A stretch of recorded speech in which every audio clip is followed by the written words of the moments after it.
Hello दोस्तों, नमस्कार। जय हिंद, जय भारत। तो आज हम अपनी वीडियो की शुरुआत करेंगे, टॉपिक की शुरुआत करेंगे एक अच्छे टॉपिक के साथ। वो भी टॉपिक हमारा बहुत ही इम्पोर्टेंट है। तो एक बार फिर आप सभी का स्वागत है हमारे मुकुल गुरु क्लासेस के ऑनलाइन प्लेटफॉर्म पे। मैं आपका साथी मुकेश कुमार मुकुल सर। आज जो हमारा टॉपिक है जिस पे हम बातचीत करने वाले हैं वो टीजीटी और पीजीटी 2026 की जो परीक्षा की तैयारी हो रही है, जो सिलेबस आपका जीएस का जारी किया गया है, उसकी पॉइंट ऑफ व्यू से देखेंगे तो बहुत ही महत्वपूर्ण है। मैंने अपने चैनल पे सिलेबस पूरा पढ़ा दिया है, सिलेबस में क्या क्या चीज़ें दी गई हैं। तो अगर मेरी वीडियो पे आप बने हैं, पहली बार आ रहे हैं, तो एक बार लाइक करिएगा, वीडियो के एंड तक रहिएगा। तो आज का जो हमारा टॉपिक है बहुत ही इंपॉर्टेंट है, बहुत ही महत्वपूर्ण होने वाला है। आज के टॉपिक को कंप्लीट करने के बाद उम्मीद करता हूं कि उसके बाद कोई भी टॉपिक आपको देखने की ज़रूरत नहीं होगी। रीज़न क्या है कि ये आज का हमारा जो टॉपिक है वो सरकारी योजनाओं से रिलेटेड है। अब सरकारी योजनाओं में गवर्नमेंट के द्वारा जितनी भी सरकारी योजनाएं चलाई जाती हैं वो सभी को मैंने एक साथ कंसाइज करके उसको एक वीडियो में, आज लगभग 1 घंटे की वीडियो हो सकती है, उस 1 घंटे में कंप्लीट करने का प्रयास करूँगा। उसमें आपको मिलेगा कि चाहे वह प्रधानमंत्री उज्ज्वला योजना हो, ठीक है, चाहे आपका बेटी बचाओ बेटी पढ़ाओ हो, जानते तो सभी लोग हैं, लेकिन वह किस वर्ष जारी किया गया है, उससे संबंधित मंत्रालय कौन सा है, उसका उद्देश्य कौन सा है, किसको लाभ मिलता है, ये बहुत सारी चीज़ें हैं जो बच्चों को नहीं पता हैं। आज की इस वीडियो में ये सारे डाउट्स आपके क्लियर हो जाएंगे।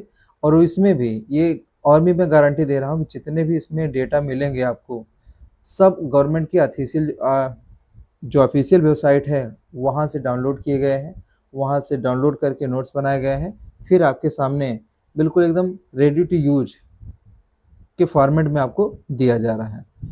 तो चलिए हम स्टार्ट करते हैं अपने क्लास को। ये मेरा एक टारगेट है कि अब लगातार क्या होगी, तैयारी होगी। अब तक आप बैठे थे, घूम रहे थे, टहल रहे थे, कुछ भी नहीं किया, तो अब आपको पढ़ना स्टार्ट कर देना है। तो इसी के टैग के साथ हम स्टार्ट करते हैं आज की अपनी क्लास। तो फटाफट सभी लोग जुड़ जाइए, जितने भी लोग हमारे चैनल पे अवेलेबल हैं उनको ढेर सारी शुभकामनाएं। तो क्लास को हम स्टार्ट करते हैं। पहली क्या है, ये जो राष्ट्रीय योजनाएं हैं किससे, यूपी टीजीटी पीजीटी 2026 के लिए बहुत ही इंपॉर्टेंट है, ठीक है। इनकी उपयोगिता बहुत ज़्यादा है, ये कई बार एग्जाम में पूछे जाते हैं। लेकिन जब पूरा टॉपिक आपका कंप्लीट नहीं होता है, इनकम्प्लीट टॉपिक आप पढ़ के जाते हैं, तो उसका एक इम्पैक्ट आता है, प्रभाव आता है, कन्फ्यूजन होता है और बहुत सारे क्वेश्चन आप गलत करके चले जाते हैं। तो वीडियो की उपयोगिता बहुत ज़्यादा है, लास्ट तक बने रहना है, एक धैर्य के साथ बने रहना है, एक विश्वास के साथ बने रहना है कि आज हमको एक अच्छी क्लास मिलेगी, ठीक है। तो देखते हैं कौन कौन सी योजनाएं हैं। पहली योजना पे हम बातचीत करेंगे। तो यहाँ योजनाओं को सबसे पहले पढ़ने से बेहतर है कि ये आप जान लीजिए परीक्षा में क्या पढ़ना है, परीक्षा में क्या पढ़ना है और क्या नहीं पढ़ना है, ठीक है। तो परीक्षा के पॉइंट ऑफ व्यू से यहाँ जितने भी टॉपिक्स हैं वो रखे गए हैं।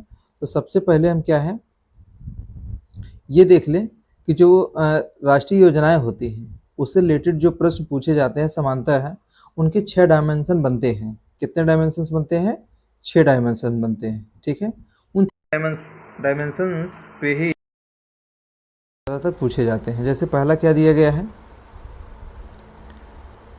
एक तो परीक्षा का बिंदु हो गया और क्या याद करें, इस पॉइंट से आपको पढ़ना है। अब यहाँ देख लीजिए जिन पे क्वेश्चन पूछे जाते हैं, जैसे प्रारंभ कब है, उसकी तिथि क्या है, वर्ष या तिथि क्या है, उससे रिलेटेड मंत्रालय कौन है, ये नोडल मिनिस्ट्री कौन है, उद्देश्य क्या है, योजना किस समस्या का समाधान करती है, ठीक, उसके लाभार्थी कौन है, किसान, महिला, विद्यार्थी, गरीब, कारीगर आदि, ठीक है ना। इससे भी क्वेश्चन पूछे जाते हैं। इसकी प्रमुख विशेषता क्या है, डीबीटी, बीमा, ऋण, आवास, जल और एलपीजी, ठीक है। और लेटेस्ट अपडेट, इसमें क्या है, लेटेस्ट अपडेट, लेटेस्ट अपडेट में क्या है, विस्तार, मतलब उसको कितना एक्सपेंड कर दिया गया, क्या योजनाओं बनाने के बाद उस पर कोई काम नहीं हुआ है, अगर हुआ है तो किस लेवल तक हुआ है, उसकी नई अवधि क्या है, नई राशि क्या है और उसके नए लाभार्थी क्या है। दैट मीन्स ये हो जाएगा कि उसमें कौन कौन से अपडेट्स लाए गए हैं, क्या नई चीज़ें ऐड की गई हैं और जो पहले की कमियां थी उनको किसको हटाया गया है, ठीक है। तो लगभग ये 6 डायमेंशंस है सरकारी योजनाओं को पढ़ने के लिए, जिसके ऊपर ज़्यादा फोकस करने की आपको ज़रूरत है, ठीक। चलिए तो आगे हम बढ़ते हैं। मेरी तरफ से इस क्लास के लिए एक फार्मूला है। फार्मूला क्या है, पहले ईयर पढ़ लीजिए, उससे रिलेटेड मिनिस्ट्री पढ़ लीजिए, मंत्रालय पढ़ लीजिए कि किससे रिलेटेड है। और उसके बाद टारगेट आपका क्या है, टारगेटेड ग्रुप है, उसका कुछ पर्पज़ होगा, उद्देश्य होगा, उसमें कुछ लेटेस्ट क्या आएगा, अपडेट होगा। फिर उसके बाद नेशनल स्कीम्स हैं। अब इन सब की तैयारी आप पूरी मजबूती के साथ कर लीजिए, ठीक है ना। इन सब की तैयारी क्या करेंगे, पूरी मजबूती के साथ करेंगे। जितना आप इसमें स्ट्रांग रहेंगे उतना ही आपके लिए बेनिफिटेड होगा। ये तो हो गया एग्ज़ाम का फार्मूला कि उनमें कैसे तैयार करना है। तो यहाँ इन कैटेगरियों को, राष्ट्रीय योजनाओं को 2 पार्टों में डिवाइड कर दिया गया है। एक तो ए कैटेगरी, दूसरा है बी। तो सबसे पहले ए कैटेगरी में जो सबसे महत्वपूर्ण योजनाएं हैं, एग्ज़ाम के पॉइंट ऑफ व्यू से बहुत ही महत्वपूर्ण हैं, उनको रखा गया है, ठीक है। उसके बाद हम देखेंगे उससे जो कम महत्व के हैं, जिसको बहुत ज़्यादा वेटेज नहीं दिया जाता है, जिसके बारे में चर्चा नहीं होती है, उसको देखेंगे, ठीक है। तो पहला है, सबसे जो चर्चित पॉइंट होता है, प्रधानमंत्री जनधन योजना, PMJDY, प्रधानमंत्री जनधन योजना, ठीक है। इसका प्रारंभ कब हुआ, पहले हम देखेंगे। प्रारंभ 28 अगस्त 2014, डेट आप याद रखिएगा, डेट आप नोट्स कर लीजिए। टॉपिक वाइज नोट्स बनाते चलिए, जितना आप टॉपिक आज कवर होगा उसके नोट्स आप बनाते रहिए, वो आपके लिए ज़्यादा फ़ायदेमंद होगा, ठीक है। इससे संबंधित जो मंत्रालय है, वित्त मंत्रालय है, फाइनेंस मिनिस्ट्री है। इसमें देखिए बहुत ज़्यादा समझाने की या समझने की ज़रूरत नहीं है। ज़रूरत क्या होती है कि उसको कुछ चीज़ें ऐसी होती हैं कि केवल रटने से भी काम आपका चल जाता है। तो यहाँ पे जितनी भी योजनाएं हैं उनको मल्टीपल टाइम आपको रिवीजन करना है। कोई साइंस नहीं है, कोई फार्मूला नहीं है कि उनको आसानी से याद किया जा सके। उसका एक ही सोल्यूशन है कि मल्टीपल टाइम रिवीजन, ठीक है। तो इसका उद्देश्य क्या है, देश के सभी वर्गों को औपचारिक बैंकिंग व्यवस्था से जोड़ना।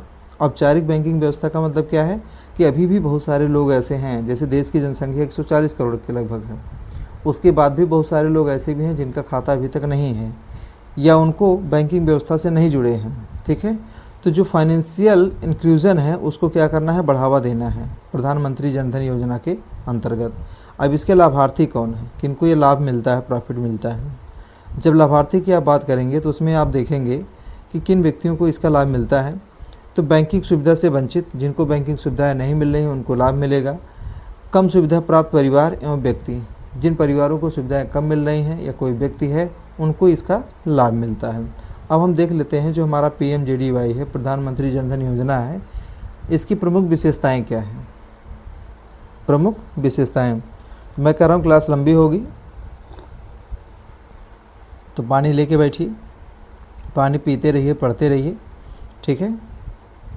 तो प्रमुख विशेषताएं में अगर आप देखेंगे तो इसमें बेसिक बैंक अकाउंट्स को ओपन कराया जाता है, रुपए के द्वारा डेबिट कार्ड प्रोवाइड किया जाता है, और वो जो जनधन योजना के अंतर्गत खाते खुलवाए जाते हैं वो जीरो बैलेंस पे खुलवाए जाते हैं। किस पे, जीरो बैलेंस पे। ये उसकी विशेषताएं हैं। उसमें विशेषताओं में और भी चीज़ें हैं, जैसे क्या है, DBT की है। DBT का पूरा नाम क्या है, डायरेक्ट क्या है, बेनिफिट ट्रांसफ़र्स हैं। जो सुविधाएं होती हैं, जो लाभ होती है, वो आपके अकाउंट्स में डायरेक्ट ट्रांसफ़र हो जाता है। बैंकिंग सेवाओं तो पहुंच है, एक्सेस है। वित्तीय समावेशन है, क्या है, फाइनेंशियल इंक्लूजन है, वित्तीय समावेशन, ये उसकी सुविधाएं हैं। अभी आप इस पर, जैसे वित्तीय समावेशन में क्या है कि पहले 100 रुपये विड्रॉ करने वाला व्यक्ति भी बैंक में लाइन लगाता था और 1 लाख रुपये निकालने वाला भी बैंक में लाइन लगाता था। लेकिन जो फाइनेंशियल इंक्लूजन हुआ है, वित्तीय समावेशन हुआ है, तमाम सारी फाइनेंशियल इंस्टीट्यूट डेवलप हुए हैं, उसके आने से बैंकों के ऊपर लोड कम हो गया है। अब तमाम सारे ग्राहक सेवा केंद्र खुल गए हैं, बैंकिंग सर्विसेज प्रोवाइड की जा रही हैं, जिससे छोटे जितने भी कस्टमर थे उनकी भीड़ बैंकों से कम हो गई है, गायब हो गई है। अब वो कहाँ पे आके रुक गए हैं, बैंकिंग सेवा केंद्र पे, ठीक है। तो इसका एक बेनिफिट मिला है। तो परीक्षा में अगर आपको याद करना हो थोड़ी ट्रिक के माध्यम से, जनधन बैंक खाता फाइनेंशियल इंक्लूजन, जनधन जो बैंक खाता हुआ है किससे रिलेटेड है, फाइनेंशियल इंक्लूजन से। चलिए, पहला हो गया। दूसरी योजनाओं के बारे में हम बात करेंगे, PMAY, प्रधानमंत्री आवास योजना। तो प्रधानमंत्री आवास योजना के बारे में बहुत ही इम्पॉर्टेंट है। तो इसमें आप देखेंगे ग्रामीण, PMAY प्रधानमंत्री ग्रामीण और प्रधानमंत्री अर्बन रूप में पढ़े, 2 चीज़ों में इसको पढ़ा जाता है। एक तो ग्रामीण होता है, दूसरा होता है शहरी। तो इसका प्रारंभ कब किया गया, सबसे बड़ी बात होती है, क्वेश्चन पूछ लिया जाता है कि इसकी शुरुआत कब हुई। तो प्रधानमंत्री आवास योजना की जो शुरुआत हुई है 25 जून 2015 को हुई है। कब हुई है, 25 जून 2015 को हुई है। और PMAY प्रधानमंत्री आवास योजना ग्रामीण 2016 में हुआ है। अर्बन जो हुआ है शहरों का हुआ है वो 2015 में हुआ है, और ग्रामीण में जो हुआ है 2016 में शुरू किया गया है। अब इसमें पूर्ववर्ती ग्रामीण आवास कार्यक्रम में पुनर्गठन के रूप में, पूर्ववर्ती ग्रामीण आवास का मतलब क्या है, जो पहले से आवास की योजनाएं चल रही थी उसी में थोड़ा सा संशोधन करके अब नाम दे दिया गया है प्रधानमंत्री आवास योजना। ठीक है, अब इससे कौन सा मंत्रालय संबंधित है, तो ग्रामीण के लिए ग्रामीण विकास मंत्रालय है, और अर्बन शहरों के लिए क्या है, आवासन एवं शहरी कार्य मंत्रालय इसकी जिम्मेदार होता है। ठीक, मंत्रालय हो गया। उद्देश्य हम देखते हैं, इसका उद्देश्य क्या है, इसका उद्देश्य क्या है, तो गरीब पात्र परिवारों को पक्का आवास उपलब्ध कराना। तो सरकार का ये उद्देश्य होता है, ऑब्जेक्ट होता है कि जितने गरीब परिवार हैं उनको पक्का आवास की सुविधा उपलब्ध कराना। ठीक है, ये हो गया। अब इसमें मंत्रालय मैंने बता दिया, इसका उद्देश्य हो गया कि गरीब पात्र परिवारों को पक्का आवास उपलब्ध कराना। ठीक है, अब इसके लाभार्थी कौन हैं, तो जो लाभार्थी की बात करेंगे तो ग्रामीण क्षेत्र के पात्र परिवार, जो ग्रामीण क्षेत्र के पात्र परिवार हैं और जो शहरी क्षेत्र के पात्र परिवार हैं, तो इसमें पात्रता से रिलेटेड तमाम सारे स्टैंडर्ड मानक डिसाइड किए गए हैं, निर्धारित किए गए हैं। उनको पूरा करने के बाद ही किसी भी व्यक्ति को इसमें आवास मिलने की संभावना बनती है। अगर आप उन क्या कहते हैं पात्रता को पूरा नहीं करते हैं, वो एलिजिबिलिटी आप कंप्लीट नहीं करते हैं, तो आप इस योजना का लाभ नहीं उठा पाएंगे। ठीक, ये तो हो गया लाभार्थी। और उसके बाद इसकी कुछ विशेषताएं हैं, तो विशेषताओं में देखे हैं हाउसिंग फॉर ऑल इसका केंद्रीय लक्ष्य है। कभी कभी एग्जाम में इसकी टैगलाइन पूछ ली जाती है कि इसकी टैगलाइन क्या है, तो इसका टैगलाइन हो जाएगा हाउसिंग फॉर ऑल, सभी के लिए आवास इसका केंद्रीय लक्ष्य है। अब इसमें लेटेस्ट अपडेट 2026 क्या है, क्या आया है, इसको हम थोड़ा सा देख लेते हैं। मैंने पहले ही बताया कि यहाँ पे जो भी डेटा रखे गए हैं वो बिल्कुल गवर्नमेंट की ऑफिशियल वेबसाइट से रखे गए हैं। तो अभी देखिए जो लेटेस्ट अपडेट है ये PIB से है, प्रेस इन्फॉर्मेशन ब्यूरो से डेटा लिया गया है। प्रधानमंत्री ग्रामीण को 2024 से 29 की अवधि में आगे बढ़ाया गया है। प्रधानमंत्री आवास योजना ग्रामीण को 2024 से 29 की अवधि में आगे बढ़ाया गया है। अगले चरण में 2 करोड़ अतिरिक्त ग्रामीण घरों का लक्ष्य रखा गया है। कितना, 2 करोड़ अतिरिक्त ग्रामीण घरों का लक्ष्य रखा गया था। 2026 में सरकारी अपडेट के अनुसार संचयी लक्ष्य 2029 तक 4.95 करोड़ ग्रामीण घरों तक पहुंचने का है। ठीक है ना, तो ये टारगेट है। ये डेटा आपका PIB से है, तो ऑथेंटिक है। इसको आसानी से आप नोट करिए, अपने नोट्स में ऐड करिए, इसको आप मल्टीपल टाइम रिवाइज करिए। इसमें गलत होने के चांसेस बिल्कुल 0% है। ठीक है, अब ये तो ग्रामीण का हो गया। जो प्रधानमंत्री आवास योजना शहरी है, अर्बन है 2.0 को 1 सितंबर 2024 से क्या है लागू किया गया है। इसका लक्ष्य अगले 5 वर्ष में 1 करोड़ अतिरिक्त पात्र शहरी परिवारों को सहायता देना है। अगले 5 वर्षों में कितना है, 1 करोड़ अतिरिक्त पात्र शहरी परिवारों को सहायता देना है। अब इसके 4 प्रमुख वर्टिकल्स हैं। इसके 4 प्रमुख क्या हैं, वर्टिकल्स हैं, जैसे BLC है, AHP है, ARH है और ISI है। ठीक है ना, ये 4 मुख्य इसके वर्टिकल्स हैं। अब इसको कहाँ से, डेटा कहाँ से पिक किया गया है, ministry of housing and urban affair से किया गया है। ठीक है, ये डेटा पूरी तरीके से ऑथेंटिक है। इसको आपको पढ़ने में, इसको एग्ज़ाम में रखने में कोई दिक्कत नहीं है।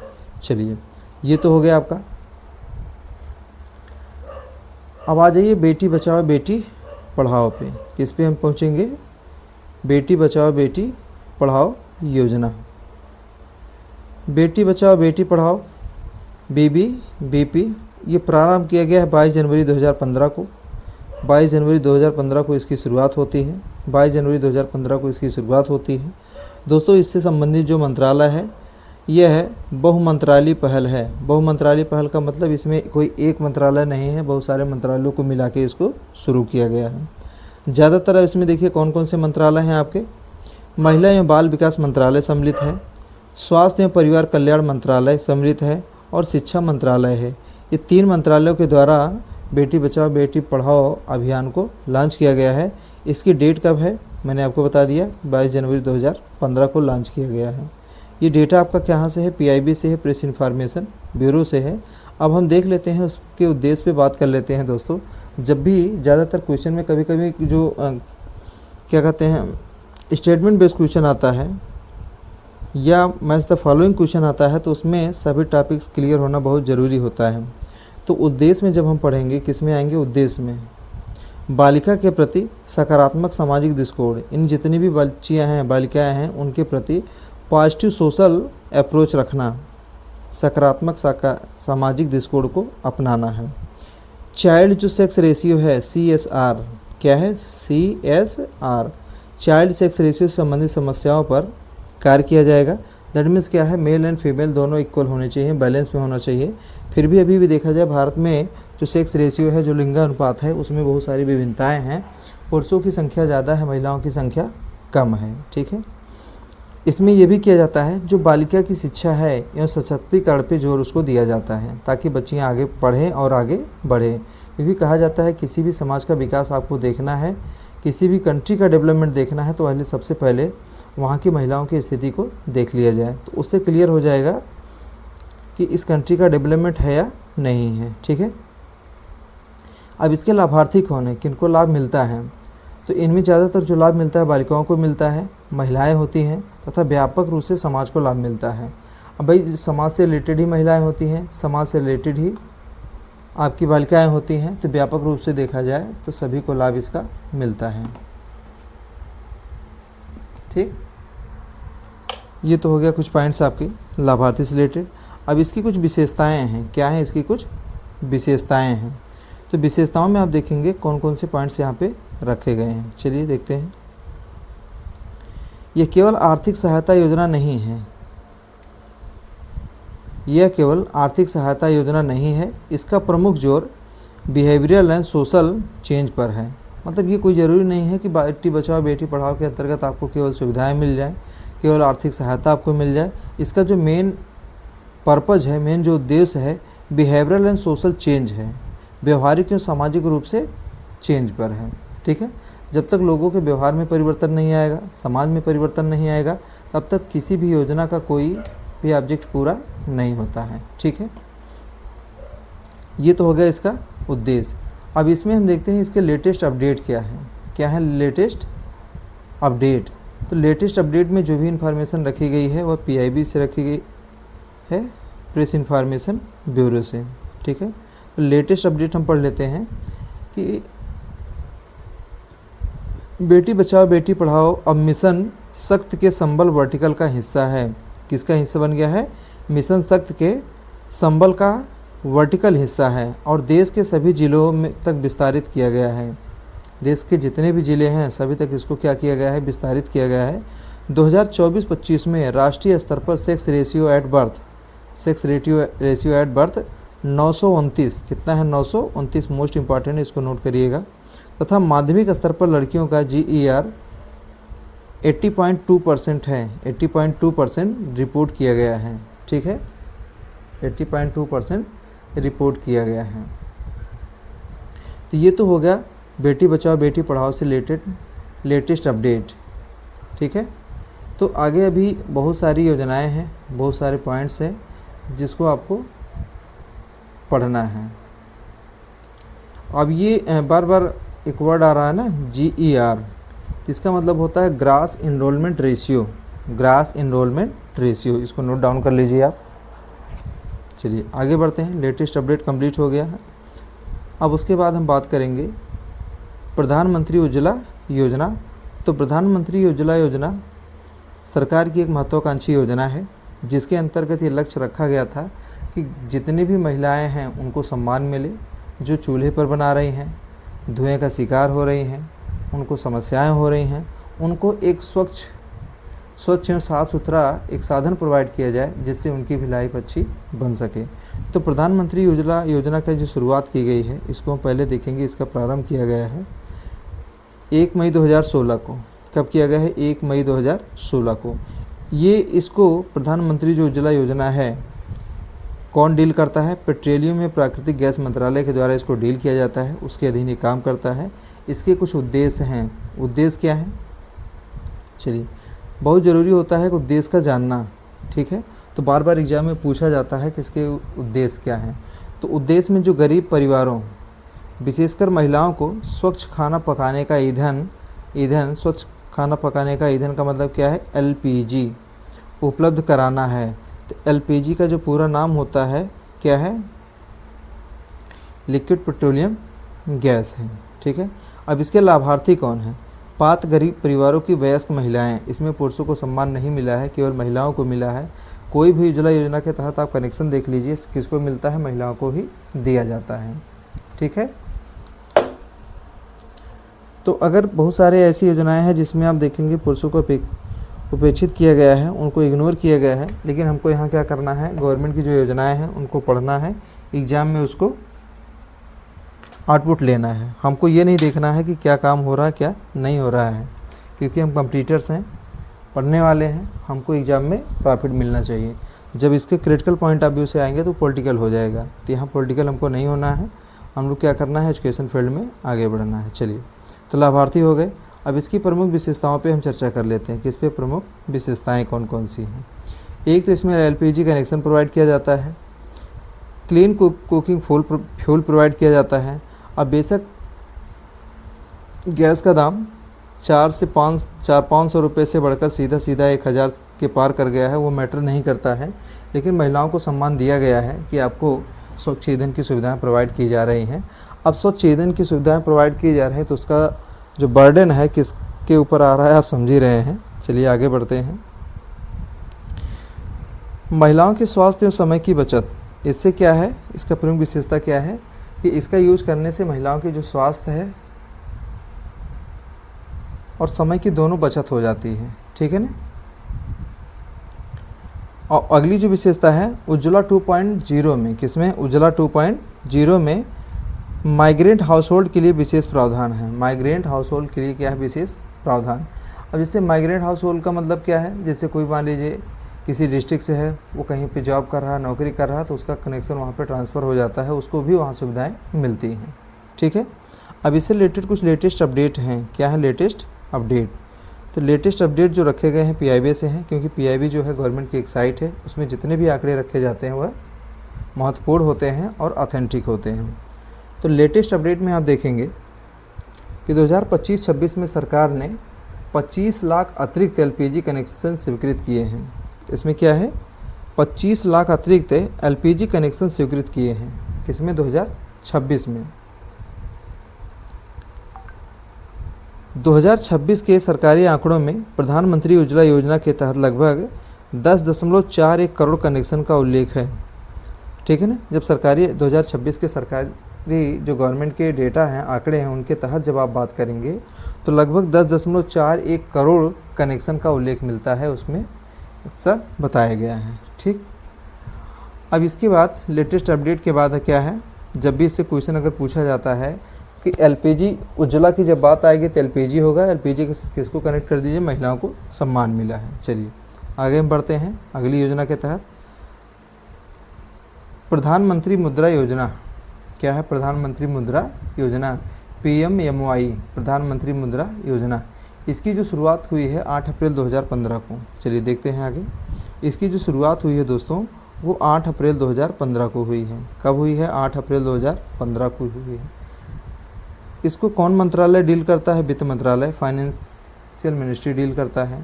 ठीक है, और उसके बाद इसका उद्देश्य है, इसके बाद क्या है, इसका कुछ उद्देश्य है, ऑब्जेक्ट है। उद्देश्य जब आप बात करेंगे तो साथियों पर फटाफट, अगर आपको क्लास अच्छी लग रही है, बिल्कुल टू द पॉइंट्स क्लास चल रही है, टू द पॉइंट होने के साथ साथ सभी टॉपिक्स को अगर कवर किया जा रहा है तो एक बार फटाफट लाइक कर दीजिए और दोस्तों के साथ शेयर ज़रूर कर दीजिएगा। आप फटाफट लाइक करिए, दोस्तों के साथ शेयर करिए। तब तक हम थोड़ा सा पानी पी लेते हैं।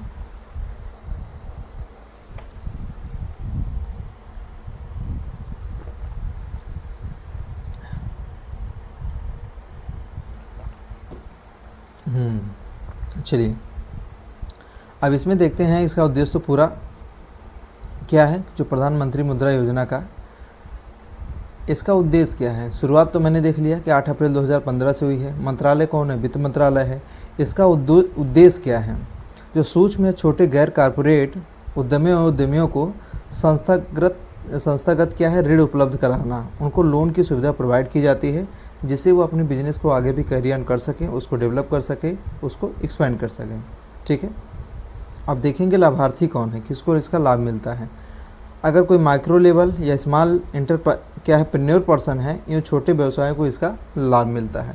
पहले आपको अपना टर्नओवर दिखाना होगा, अपनी ऑर्गेनाइजेशन का नेम दिखाना होगा, अपने बिजनेस को दिखाना होगा, तब जाके मुद्रा योजना के तहत आपको लोन मिलेगा। ठीक है, ऐसा नहीं है कि लोन मिल जाए, लोन का पैसा आप खा जाएं, मस्ती में उड़ा दें, थाईलैंड घूमने चले जाएं। ऐसी सुविधाओं के लिए गवर्नमेंट आपको लोन प्रोवाइड नहीं करेगी। तो इसकी कुछ श्रेणियाँ डिसाइड की गई हैं। क्या की गई हैं? इसकी कुछ श्रेणियाँ डिसाइड की गई हैं। अब श्रेणियाँ कौन कौन सी हैं?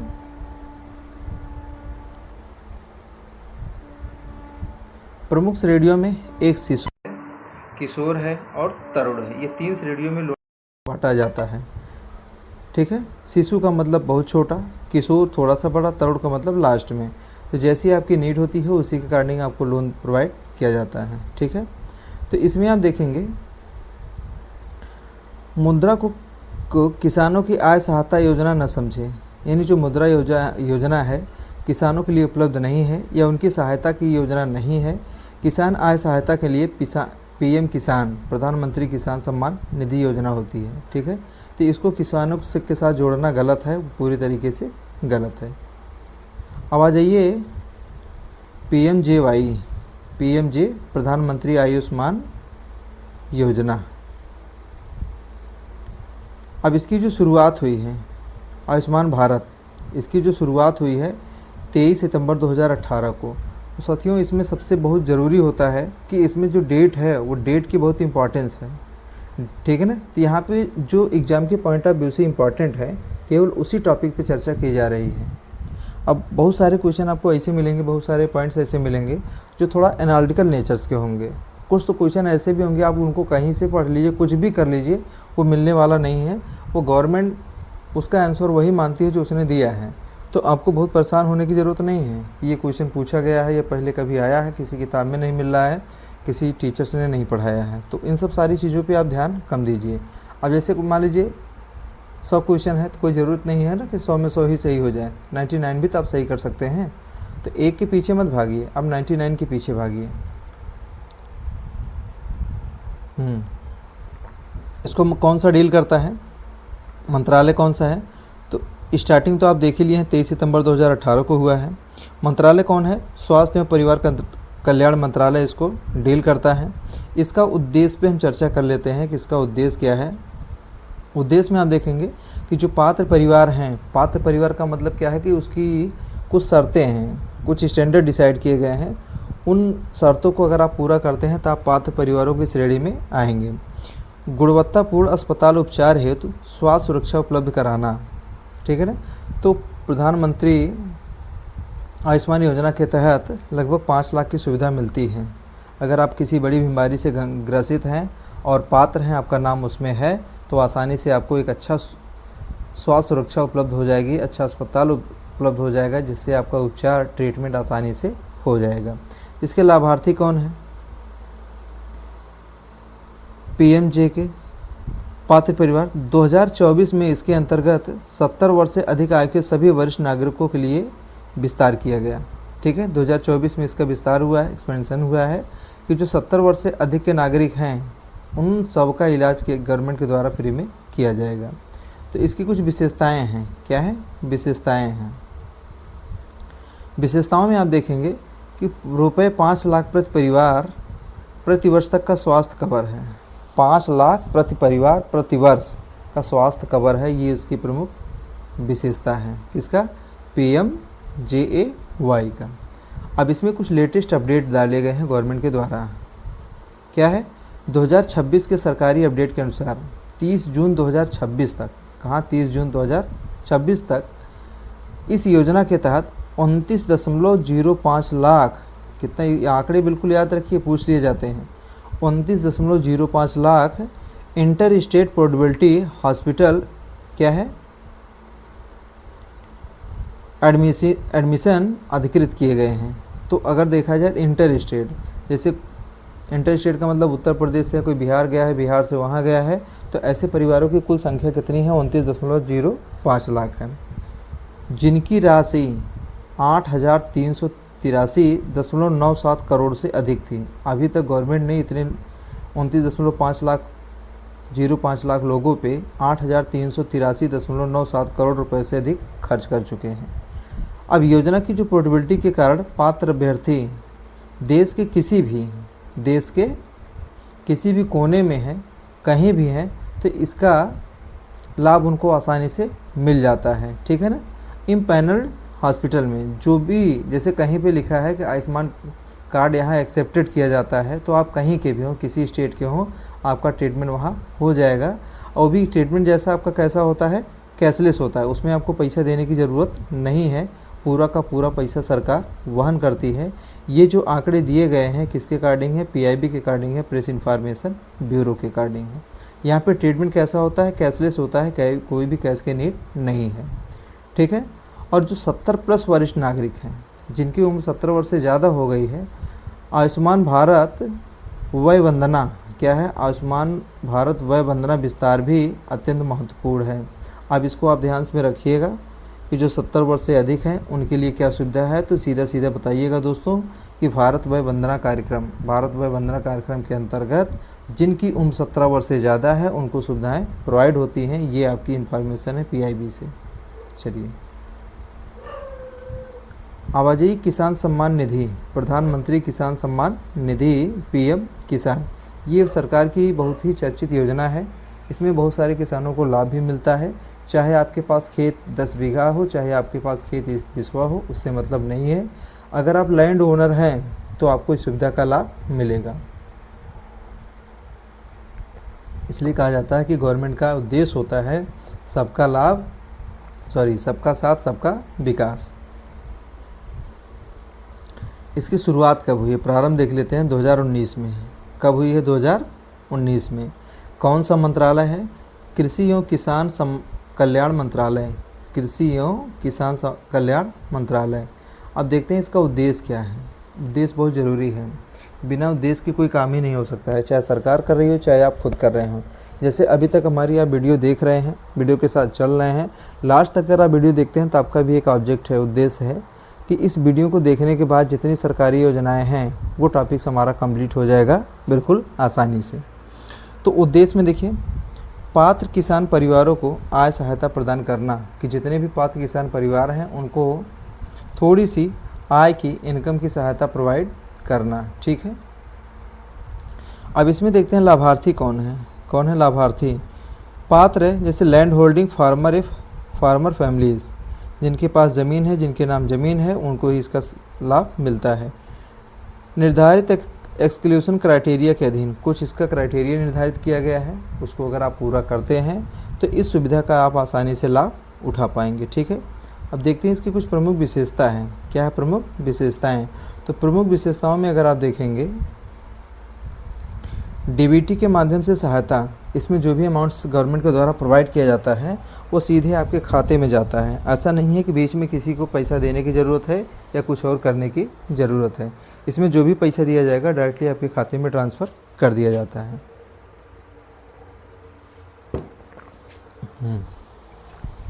तो लेटेस्ट अपडेट उस महत्वपूर्ण सुधारों की बात करेंगे। तो इसमें जो महत्वपूर्ण सुधार हुए हैं, अच्छा, एक तो इसकी ये विशेषता हो गई। दूसरी क्या दिया गया है, कृषि संबंधी आवश्यकताओं में आय सहायता, यानी जो फार्मर हैं जो समय से अपनी खेती नहीं कर पाते हैं, उनको जब कुछ पैसे सहायता के रूप में मिल जाते हैं गवर्नमेंट से, तो आसानी से बिल्कुल सही टाइम पे अपनी खेती को कंप्लीट करा सकते हैं। तो इसमें कुछ लेटेस्ट या महत्वपूर्ण परिवर्तन भी किए गए हैं, संशोधन भी किए गए हैं, जिनको जानना आपकी जिम्मेदारी है। और इससे रिलेटेड क्वेश्चन भी वो पूछे जाने की संभावनाएं बहुत ज़्यादा होती है। तो देखिए, 20 जून 2026 को, अभी लेटेस्ट 20 जून 2026 को पीएम किसान की 23वीं किस्त जारी हुई है। 20 जून 2026 को पीएम किसान की 23वीं किस्त जारी हुई है। लगभग 9.44 करोड़ पात्र किसानों को लगभग 18,880 करोड़ डीबीटी के माध्यम से मिले हैं। ये पीआईबी के आंकड़े हैं, इन पे आप कुछ भी संदेश मत करिए, कहीं से भी संदेह करने की ज़रूरत नहीं है। सीधा अपने आप नोट्स में नोटबुक में लिखिए, या इसी क्लास को मल्टीपल टाइम आप रिवाइज कर लीजिए, आपका काम हो जाएगा। क्लियर? चलिए आगे बढ़ते हैं। और सबसे महत्वपूर्ण, कुछ और भी महत्वपूर्ण टॉपिक्स हैं, जैसे क्या है 2026 अपडेट क्या है। 31 जुलाई 2026 को केंद्रीय मंत्रिमंडल ने पीएम किसान को 2026-27 से 2030-31 तक जारी रखने की मंजूरी दी है। ठीक है, अब ये मान लीजिए कि 2026-27 से अब कहाँ तक हो गया, इसको विस्तारित कर दिया गया है 2030-31 तक। इस अवधि के लिए 3.15 लाख करोड़ का वित्तीय प्रावधान स्वीकृत किया गया। अब बताइए 100% अब इस योजना का जो लाभ होगा, जो किसान परिवारों को मिल रहा है, 2031 तक मिलेगा। कहाँ तक मिलेगा? 2031 तक। इसके लिए फंड भी उपलब्ध करा दिया गया है 3.15 लाख करोड़, 3.15 लाख करोड़ का वित्तीय प्रावधान स्वीकृत किया गया है। ये तो हो गया पीएम किसान सम्मान निधि का। अब आ जाइए स्वच्छ भारत मिशन पे। किस पे? स्वच्छ भारत मिशन पे। तो वैसे ही स्वच्छ भारत मिशन कार्यक्रम है, सरकार की योजना है, जिनमें देश को स्वच्छ रखने में, साफ़ सुथरा बनाने में सरकार हर साल कुछ न कुछ पैसे खर्च करती है। पंचवर्षीय योजनाओं में इसके लिए प्लान लाया जाता है, उस प्लान के आधार पर काम किया जाता है। अब हम देख लेते हैं स्वच्छ भारत मिशन के अंतर्गत इसको शुरू कब किया गया है। 2 अक्टूबर 2014 को। कब किया गया है? 2 अक्टूबर 2014 को। तो दोस्तों इसकी शुरुआत हुई है 2 अक्टूबर 2014 को। साथियों इसका जो उद्देश्य है स्वच्छता, क्या है? स्वच्छता, खुले में शौच की समस्या का समाधान, खुले में शौच की समस्या का समाधान। ये जो कार्यक्रम है स्वच्छ भारत अभियान में, पूरे भारत में आप देखेंगे, चाहे वह ग्रामीण हो चाहे शहरी हो, सबको शौचालय की सुविधा उपलब्ध कराई गई है, जिससे जो खुले में शौच की समस्या है उसका समाधान किया जा सके। व्यवहार परिवर्तन, क्या है? व्यवहार परिवर्तन, स्वच्छ एवं स्वस्थ भारत। देखिए कहीं भी हो, कोई ज़रूरी नहीं है कि जब सरकार कोई योजना चलाए तभी हम उससे जुड़े।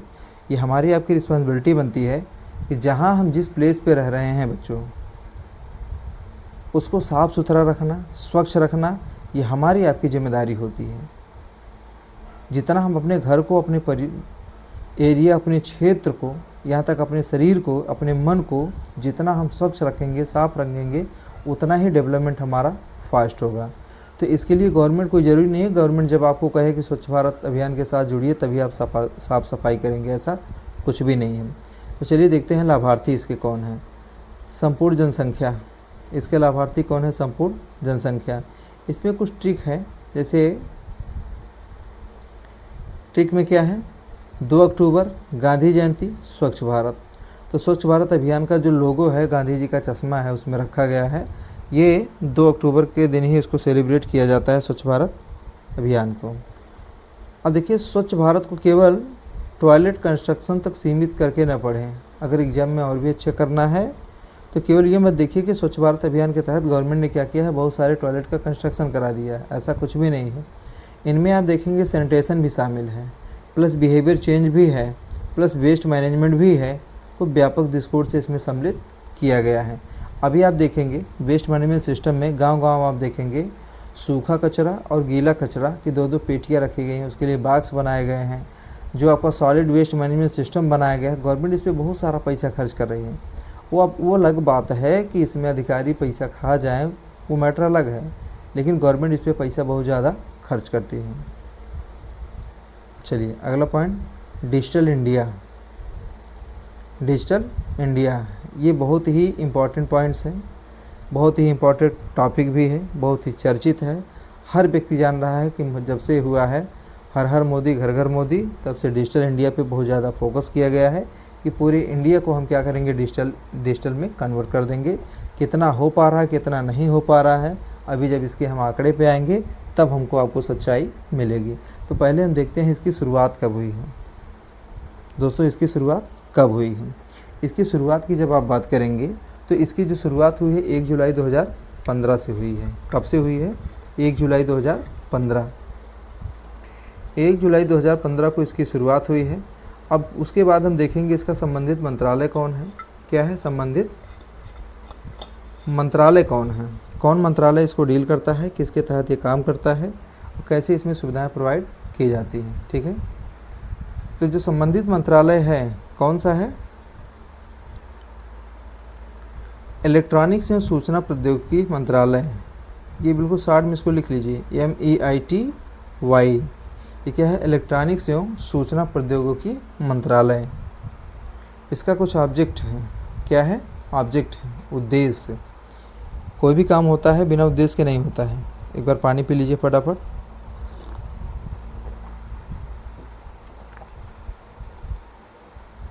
उद्देश्य क्या है,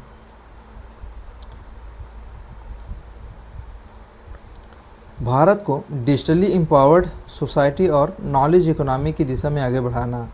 गवर्नमेंट चाहती है कि जितने भारत के लोग हैं पूरी तरीके से डिजिटल एम्पावर्ड सोसाइटी हो जाए, और सबकी इकोनॉमी भी कैसी हमारी इकोनॉमी होनी चाहिए, नॉलेज इकोनॉमी होनी चाहिए, क्योंकि सबको मालूम होना चाहिए कि देश में क्या चल रहा है।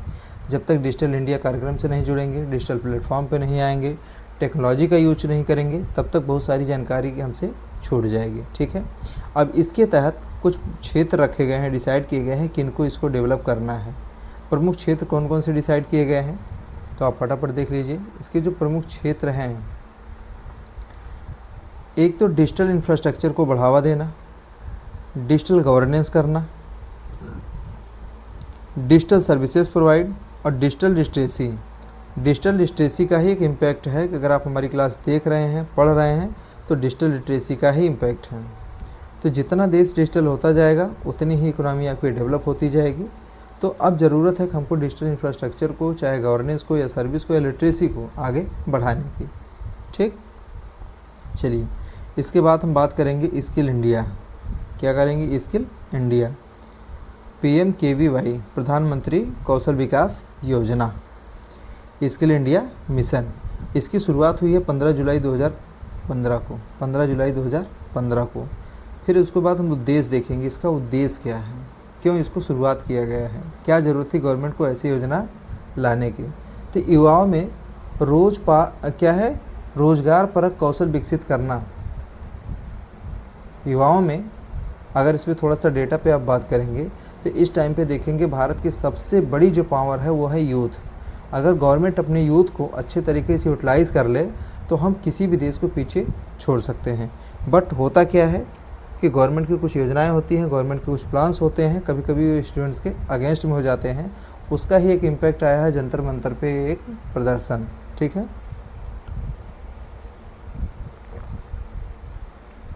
अब इसमें हम याद करते हैं जैसे कि शाहरुख खान को, चलिए कि बड़े बड़े शहरों में छोटी छोटी बातें होती रहती हैं, तो ऐसे जंतर मंतर हो जाए, कोई और कार्यक्रम हो जाए, धरना प्रदर्शन और कार्यक्रम चलते रहते हैं। रीज़न क्या है कि देश की इतनी बड़ी जनसंख्या है, इस बड़ी जनसंख्या में कुछ न कुछ प्रोविजंस तो आते ही रहेंगे।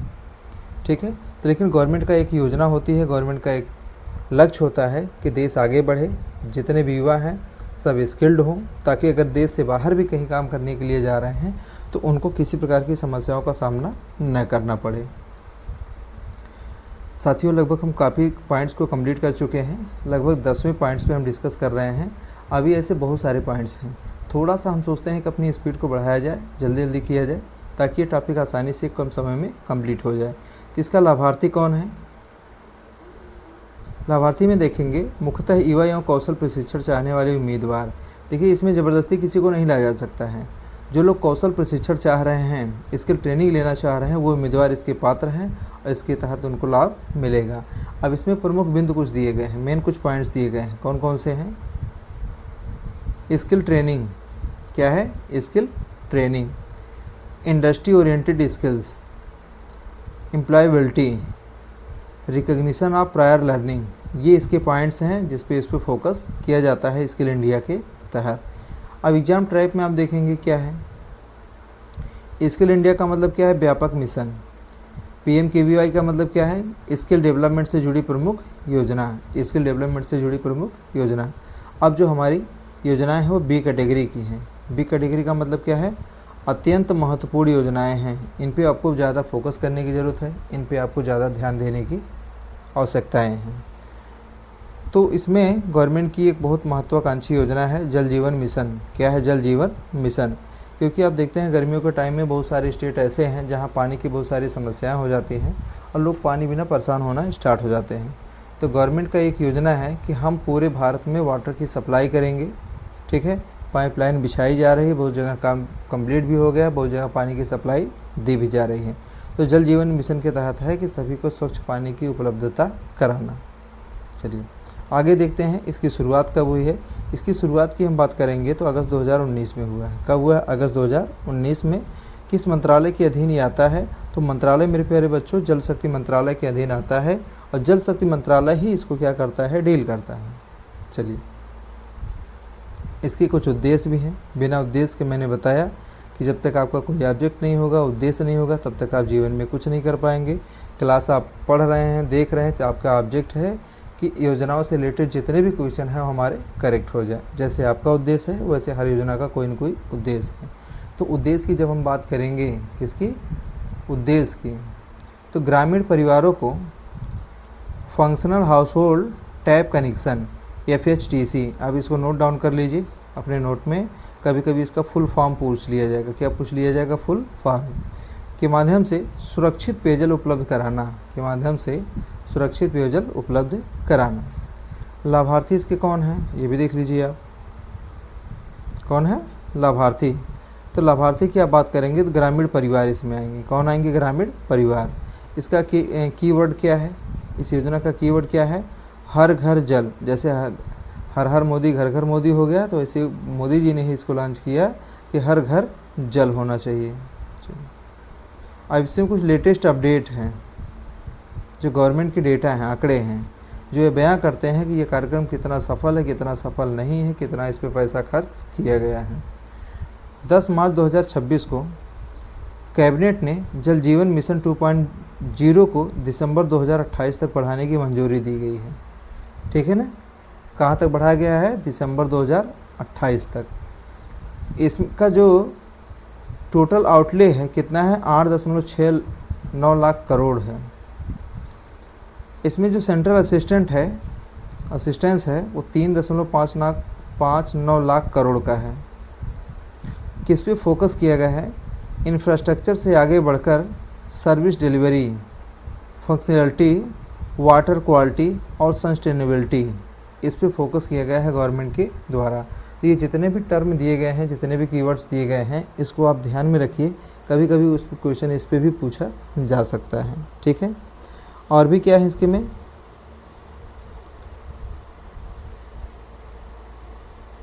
सुजलाम भारत।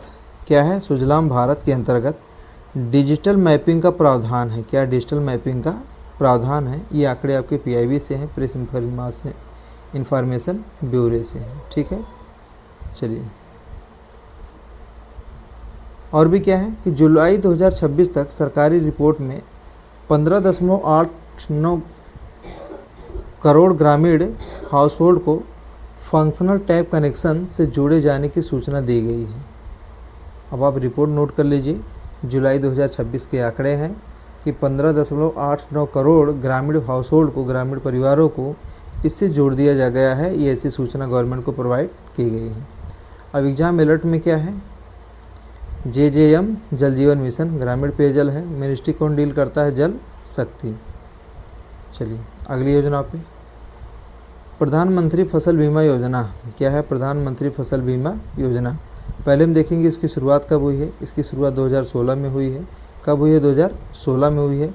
इससे रिलेटेड मंत्रालय कौन काम करता है?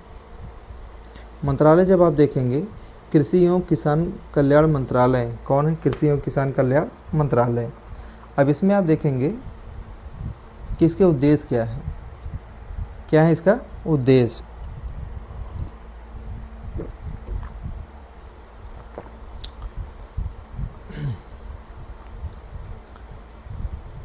उद्देश्य में देख लीजिए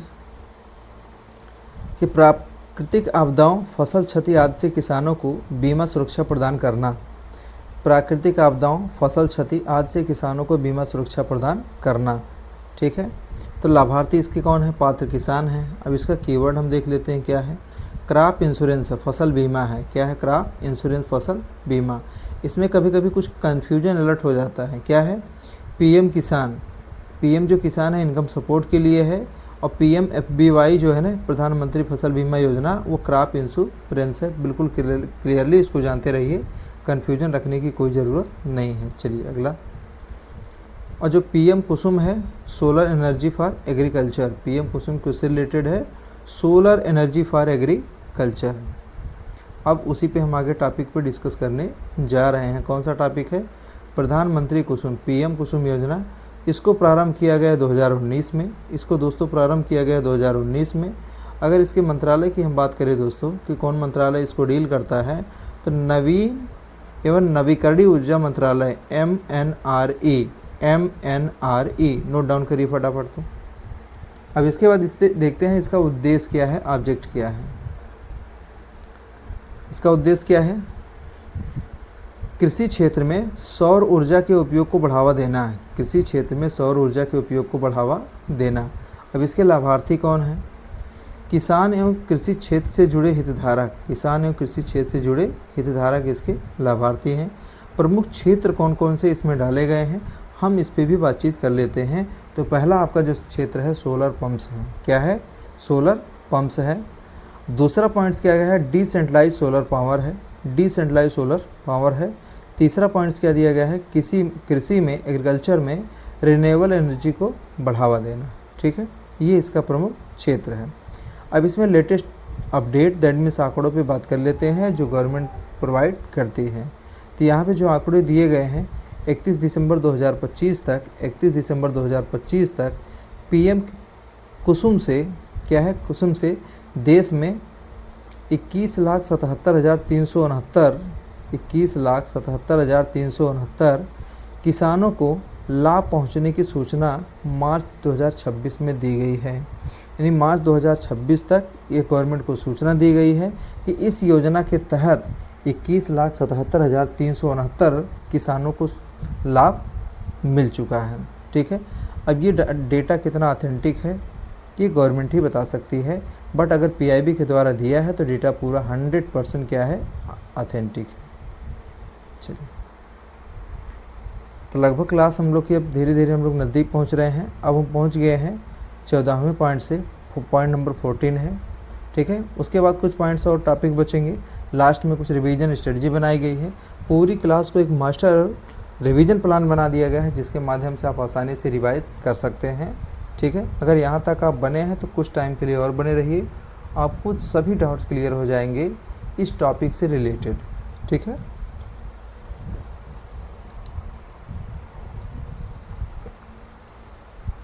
चाय पानी करते रहिए, फटाफट पढ़ते रहिए, नोट्स ज़रूर बनाइएगा। जितना अगर आप नोट्स बनाएंगे उसको बाद में रिवाइज करने में आपको दिक्कत नहीं आएगी। तो मैं बार बार कह रहा हूँ कि नोट्स बनाना बहुत ज़रूरी है। ठीक है, फटाफट बिल्कुल 60 में नोट्स बनाते चलिए और उसके बाद रिवाइज करिए। कहीं फिर छूटता है फिर क्लास को देखिए, फिर रिवाइज करिए। टारगेट है कि 2026 में जितने हैं टॉपिक रखे गए हैं, चाहे वो करंट अफेयर से हैं चाहे स्टैटिक पोर्शन से है, सबको कंप्लीट कराया जाएगा। ठीक है, तो चलिए, प्रधानमंत्री विश्वकर्मा योजना पीएम विश्वकर्मा, इसको प्रारंभ किया गया है 17 सितंबर 2023 को। कब प्रारंभ किया गया है? 17 सितंबर 2023 को। बच्चों, इसमें मंत्रालय कौन सा काम करता है? मंत्रालय की जब बात करेंगे दोस्तों तो इसमें सूक्ष्म हो गया, लघु हो गया एवं मध्यम उद्यम मंत्रालय काम करता है। तो सीधा MSME। ठीक है, ये मंत्रालय है इसका जो इसको डील करता है, इसको कंट्रोल करता है। इसका उद्देश्य क्या है? चलिए ऑब्जेक्ट देखिए। पारंपरिक कारीगरों और शिल्पकारों को एंड टू एंड सपोर्ट देना। यानी जो पारंपरिक कारीगर हैं जिनका पुश्तैनी बिजनेस है, जो शिल्पकार हैं, उनको end to end support provide करना किसका काम है? पीएम विश्वकर्मा योजना का। ठीक है, अब इसके लाभार्थी कौन हैं? लाभार्थी 18 पारंपरिक ट्रेड्स से जुड़े पात्र आर्टिसियन या क्राफ्ट्स पीपल को इसमें पात्र माना गया है। ठीक है, अब ये जो 18 पारंपरिक ट्रेड हैं, गवर्नमेंट की एक लिस्ट है, उससे अगर आप जुड़े हैं तो आपको इसका लाभार्थी माना जाएगा, पात्र माना जाएगा। इस सुविधा के तहत आप लाभ उठा सकते हैं। साथियों, जैसे जैसे हम क्लास आगे बढ़ रही है, इम्पॉर्टेंट होती जा रही है, लास्ट में एक मास्टर प्लान इसमें दिया गया है रिवीजन का। सभी जितनी योजनाएं हैं बिल्कुल उनको शॉर्ट में एक प्लेस पे रख दिया गया है ताकि उसको 5 से 10 मिनट में या उसका स्क्रीनशॉट लेके एक जगह पे नोट्स बनाया जा सके। तो इसकी प्रमुख विशेषताएं क्या है? प्रमुख विशेषताएं तो प्रमुख विशेषताएं जब आप देखेंगे, एक तो स्किल ट्रेनिंग से रिलेटेड है, इसमें टूल किट सपोर्ट प्रोवाइड किया जाता है, कंसेशनल क्रेडिट है, ठीक है ना। अगर जैसे कोई आप सामान खरीदना चाहते हैं, सामान बहुत ज़्यादा महंगा है, तो उसमें आपके क्रेडिट के आधार पे अगर आपने अच्छे से बिहेव किया है, दैट मीन्स आपने लेन देन अच्छा किया है, कोई आपके ऊपर डेप्ट नहीं है, ठीक है, तो आसानी से कंसेशनल क्रेडिट आपकी डेवलप हो जाएगी, आपको उसमें टूल मिल जाएंगे। डिजिटल ट्रांजैक्शन इनिशिएटिव है, जितना आप डिजिटली ट्रांजैक्शन करेंगे तो आपको इनिशिएटिव मिलेगा। मार्केटिंग आपको सपोर्ट मिलेगा, किसके तहत? पीएम विश्वकर्मा योजना के तहत, जिसकी शुरुआत हुई है, एक बार मैं फिर आपको रिवाइज करा दूं, 17 सितंबर 2023 को, ठीक है, 17 सितंबर 2023 को। यह किस मंत्रालय के अधीन काम करता है? तो ये जो मंत्रालय है MSME, क्या है? सूक्ष्म एवं लघु एवं मध्यम उद्यम मंत्रालय के तहत ये काम करता है, ठीक है। अब थोड़ा सा इसके लेटेस्ट अपडेट के बारे में हम बात कर लेते हैं, जो हमारा अगला टॉपिक है। तो जो हमारा लेटेस्ट जो अपडेट है इससे रिलेटेड, वो क्या है कि जो योजना का वित्तीय परिव्यय है वो 13,000 करोड़ है। अब आप सोच लीजिए, पहले तो लगता है कि गवर्नमेंट कुछ काम ही नहीं कर रही है, जब आप आंकड़ों पे आते हैं, डेटा पे आते हैं, तब आपको रियलाइज़ होता है कि गवर्नमेंट किस योजना पे कितना ज़्यादा पैसा खर्च कर रही है। तो इस योजना के तहत, पीएम विश्वकर्मा योजना के तहत टोटल जो परिव्यय है, एक्सपेंडिचर है, 13,000 करोड़ है। और यह जो फाइनेंशियल ईयर है 23-24 से फाइनेंशियल ईयर 2027-28 तक की अवधि के लिए है, यानी 23-24 से स्टार्ट होकर 27-28 तक की अवधि के लिए 13,000 करोड़ रुपए। जुलाई 2026 में पीआईबी ने भी इसे 18 पारंपरिक ट्रेड के कारीगरों के लिए, ये कब के आंकड़े बता रहे हैं? जुलाई 2026 में पीआईबी ने 18 पारंपरिक ट्रेड्स के कारीगरों के लिए एंड टू एंड सपोर्ट वाली योजना के रूप में रेखांकित किया है। पीआईबी ने भी माना है कि ये जो योजना है पीएम विश्वकर्मा, ये जो 18 ट्रेड्स हैं, उनके जो कारीगर हैं, उनके लिए एंड टू एंड सपोर्ट की सुविधा प्रोवाइड की जा रही है, उसको क्या किया है? मार्क भी किया है, ठीक है। चलिए अब इसके हम बात करेंगे, कौन सी योजना की बात? पीएम सूर्य घर मुफ्त बिजली योजना। अगला हमारा टॉपिक क्या है? पीएम सूर्य घर मुफ्त बिजली योजना। पहले दोस्तों हम देख लेते हैं फटाफट इसकी शुरुआत कब हुई है, ठीक है। इसकी शुरुआत कब हुई है? इसकी जो शुरुआत हुई है 13 फरवरी 2024 को हुई है। इससे संबंधित जो मंत्रालय है जिसके अधीन ये चलता है, कौन है? नवीन एवं नवीकरणीय ऊर्जा मंत्रालय है, ठीक है। अब इसके उद्देश्य पे हम फट से बात कर लेते हैं कि इसका ऑब्जेक्ट क्या है। तो घरों में रूफटॉप सोलर को बढ़ावा देना। अगर आपने मकान बनवाया है तो अगर अपने घर के ऊपर, छत के ऊपर अगर आप सोलर लगवा लेते हैं, ठीक है, तो उससे क्या होगा कि जो हमारा ट्रेडिशनल पावर प्रोडक्शन है, जो बिजली का जो उत्पादन किया जा रहा है, उसके ऊपर जो बर्डन आता है, जो हमारा नेचुरल रिसोर्स है जैसे कोल है, कोयला, उसकी काफ़ी बचत हो सकती है। तो गवर्नमेंट इस पर सब्सिडी भी दे रही है, सहायता भी दे रही है कि जितना हो सके इसको अपने घर के छत के ऊपर इसको लगवाएं, ठीक है ना। ये रेसिडेंशियल हाउस होल्ड के बिजली खर्च को कम करना, जो रेसिडेंशियल हाउस होते हैं, जो आवासीय घर हैं, उनके बिजली खर्च को कम करना इनका लक्ष्य है, ठीक है। तो अब देखेंगे इसके लाभार्थी कौन है? रेसिडेंशियल हाउस होल्ड है। इसका कीवर्ड क्या है? Rooftop solar. क्या है? Rooftop solar. अब हम देख लेते हैं कि 2026 के आंकड़े क्या कहते हैं। लेटेस्ट अपडेट क्या है 2026 के आंकड़े? तो सरकार का जो लक्ष्य है फाइनेंशियल ईयर है कौन सा? 2026 और 27 तक, 2026 और 27 तक 1 करोड़ रेसिडेंशियल हाउस होल्ड में रूफटॉप सोलर इंस्टॉलेशन का है। गवर्नमेंट ने 2026-27 तक ये लक्ष्य रखा है कि जो रेसिडेंशियल हाउस होल्ड्स हैं उनमें 1 करोड़ परिवारों यानी घरों के ऊपर सोलर रूफटॉप सोलर इंस्टॉलेशन का है। मार्च 2026 तक लगभग 26 लाख इंस्टॉलेशन का उल्लेख पीआईबी ने किया है। ये कब तक के आंकड़े हैं? मार्च 2026 तक 26 लाख घरों के ऊपर, छतों के ऊपर क्या है? रूफटॉप सोलर को इंस्टॉल किया जा चुका है। ये आंकड़े दिए गए हैं पीआईबी के द्वारा। अभी लेटेस्ट की है, मार्च के तो आंकड़े थे। जून 2026 में सरकार ने मई 2026 में 3.16 लाख रूफटॉप सोलर इंस्टॉलेशन को योजना शुरू होने के बाद का रिकॉर्ड बताया है। जब से योजना शुरू हुई है तब से ये रिकॉर्ड है। कितना 3.16 लाख को इंस्टॉल किया जा चुका है। ये आंकड़े हैं, लेटेस्ट आंकड़े हैं, बिल्कुल नवीन आंकड़े हैं आपके पीआईबी और पीआर से रिलेटेड। अब आ जाइए पीएम स्वनिधि। पीएम स्वनिधि, तो अभी आज की वीडियो में जितनी भी योजनाएं हैं लगभग उस पर काम कर लिया गया है। आज की वीडियो में समाप्त हो जाएंगे। एक ही वीडियो मैंने पूरे टॉपिक को कंप्लीट कर दिया है। अगर आप चाहते हैं कि सेपरेट वीडियो मिले, 5-10 मिनट के वीडियो मिले, तो मैं हर टॉपिक पे एक एक सेपरेट वीडियो भी लाऊंगा। ठीक है, तो इसकी शुरुआत हम देखते हैं कब हुई है। जून 2020 में हुई है। मंत्रालय क्या है? आवासन एवं शहरी कार्य मंत्रालय के द्वारा इसको कंट्रोल किया जाता है। और आप इसमें देखेंगे कि डिपार्टमेंट ऑफ फाइनेंशियल सर्विसेज भी इम्प्लीमेंटेशन में संयुक्त भूमिका निभाता है। ये पीआईबी के आंकड़े हैं। ठीक है, तो ये तो मंत्रालय हो गया। इसका उद्देश्य देख लेते हैं क्या है उद्देश्य में। स्ट्रीट वेंडर को वर्किंग कैपिटल क्रेडिट, जो स्ट्रीट वेंडर हैं, जैसे जो गली में, चौराहे पे, नुक्कड़ पे, रोड पे काम कर रहे हैं, दुकान लगा रहे हैं, जो स्ट्रीट वेंडर हैं, उनको वर्किंग कैपिटल क्रेडिट उपलब्ध कराना।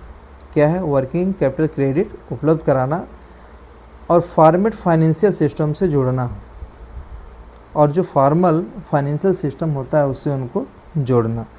अब आप इसमें देखेंगे जो लाभार्थी हैं, जो पात्र परिवार हैं, कौन है? शहरी अपात्र स्ट्रीट वेंडर्स हैं। स्ट्रीट वेंडर्स हैं, बाकी किसी अदर पर्सन को इसका लाभ नहीं मिलेगा। अब इस पर हम थोड़ा सा विशेषताओं के ऊपर चर्चा कर लेते हैं कि इसकी क्या विशेषताएं हैं। तो विशेषताओं में अगर आप देखेंगे क्या है? कलेक्ट्रॉल फ्री है, वर्किंग कैपिटल लोन्स मिलता है, डिजिटल ट्रांजैक्शन को प्रोत्साहन मिलता है, क्रेडिट हिस्ट्री का निर्माण होता है और फाइनेंशियल इंक्लूजन होता है। और क्या होता है? फाइनेंशियल इंक्लूजन, दैट मीन्स वित्तीय समावेशन। ठीक है, अब इसके कुछ लेटेस्ट अपडेट हैं। क्या है? लेटेस्ट अपडेट हैं। तो सबसे पहले लेटेस्ट अपडेट को हमको जानना ज़रूरी है, उसके आंकड़े हमारे पास होने चाहिए। जब आंकड़े एग्जाम में पूछ लिए जाते हैं तो वहाँ हम फेल हो जाते हैं, सारे क्वेश्चन हमारे गलत होके चले जाते हैं। तो इसका सही समाधान यही है कि इसको क्लास को मल्टीपल टाइम आप रिवाइज़ करिए।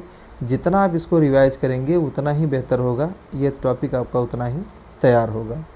ठीक है, अब योजना को क्या है? रीस्ट्रक्चर करके लेंडिंग पीरियड 31 मार्च 2030 तक बढ़ाया गया है। यानी जो ये इसका लेटेस्ट अपडेट क्या है कि जो हमारा रीस्ट्रक्चर करके, इसको क्या करके? रीस्ट्रक्चर करके जो लेंडिंग पीरियड था इसको 31 मार्च 2030 तक बढ़ाया गया है। नए ढांचे का लक्ष्य कितना है? 1.15 करोड़ है बेनिफिशियरीज है, जिनमें 50 लाख नए बेनिफिशरीज शामिल हैं। जिनमें 50 लाख नए बेनिफिशरीज क्या हैं? शामिल है। ये आंकड़े हैं आपके प्रेस इंफॉर्मेशन ब्यूरो के। अब आ जाइए मिशन पोषण 2.0। क्या है मिशन पोषण 2.0? तो मिशन पोषण 2.0 में जब आएंगे, चलिए देखते हैं इसमें क्या है आगे। इसका जो उद्देश्य है, बच्चों, गर्भवती महिलाओं, स्तनपान कराने वाली माताओं तथा किशोरियों के पोषण एवं अर्ली चाइल्डहुड केयर को मजबूत करना है।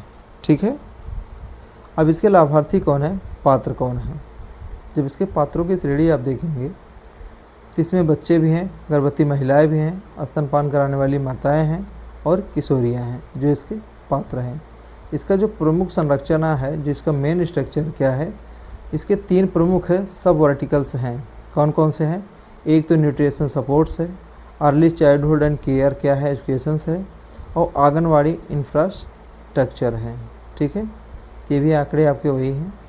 अब देखते हैं 2026 डेटा पॉइंट्स क्या कहता है। 2026 डेटा पॉइंट्स 28 फरवरी 2026 तक सरकारी आंकड़ों में लगभग 7.68 करोड़ बच्चे, 57.90 लाख गर्भवती महिलाएं, 56.44 लाख स्तनपान कराने वाली महिलाएं, 15.62 लाख किशोरियां इसमें शामिल हैं। कि डेटा है आपका पीआईबी से। कहाँ से है? पीआईबी से। अब आ जाइए अगला टॉपिक, पीएम पोषण। क्या है पीएम पोषण? वर्तमान जो योजना है 2021 से पीएम पोषण नाम वर्तमान रूप है, क्या है नाम या वर्तमान रूप है, पीएम पोषण। इसको मंत्रालय मिला किसके अधीन है, शिक्षा मंत्रालय के तहत है। इसका जो उद्देश्य है, उद्देश्य क्या है, सरकारी और सहायता प्राप्त विद्यालयों में बच्चों के पोषण स्तर को सुधारना, बच्चों के पोषण स्तर को सुधारना तथा विद्यालयी उपस्थित एकाग्रता को प्रोत्साहित करना। इस योजना का मुख्य लक्ष्य होता है कि विद्यालय में बच्चों की जो उपस्थिति है उसको स्टेबल करना, ठीक है ना, एक या उसको प्रोत्साहित करना, ये इसका उद्देश्य है। इसके लाभार्थी कौन है, इसको लाभ किसको मिलता है, आप देखेंगे विद्यालयी बच्चे होंगे। एग्जाम ट्रैप में अगर आप देखेंगे तो पीएम पोषण का मतलब स्कूल न्यूट्रिशन, पीएम पोषण का मतलब क्या है, स्कूल न्यूट्रिशन, जबकि पोषण 2.0 व्यापक न्यूट्रिशन प्लस आंगनवाड़ी फ्रेमवर्क है, व्यापक न्यूट्रिशन एंड आंगनवाड़ी वर्क है, ठीक है। यहाँ तक आपका कंप्लीट हो गया। उम्मीद करता हूँ क्लास आपको पसंद आ रही होगी, टॉपिक्स आपके क्लियर हो रहे होंगे, कंसेप्ट आपका क्लियर हो रहा होगा। तो अब हम इसको और थोड़ा सा आगे बढ़ाते हैं। अगला जो हमारा टॉपिक है वो क्या है, पीएम जन मन, क्या है, पीएम जन मन। इसमें आप देखेंगे इसका जो प्रारंभ किया गया है 2023 में, इसको जो प्रारंभ किया गया है 2023 में, और इससे रिलेटेड मंत्रालय कौन सा है आपका, मंत्रालय है जनजाति कार्य मंत्रालय, क्या है मंत्रालय कौन सा है, जनजाति कार्य मंत्रालय, जनजाति कार्य मंत्रालय। अब इसके उद्देश्य पे हम चर्चा कर लेते हैं कि इसका ऑब्जेक्ट क्या है, इसका उद्देश्य क्या है। तो फटाफट एक बार जितने भी बच्चे क्लास से जुड़े हैं, जितने लोग के पास ये वीडियो पहुंची है, जितने लोग देख रहे हैं, तो सभी से उम्मीद करता हूं कि एक बार लाइक कर दीजिए, दोस्तों के साथ शेयर कर दीजिए। अगर आपको लगता है कि क्लास इंपॉर्टेंट है, क्लास अच्छी चल रही है, चीज़ें आपको समझ में आ रही हैं, तो एक बार फटाफट चैनल को सब्सक्राइब जरूर कर दीजिएगा।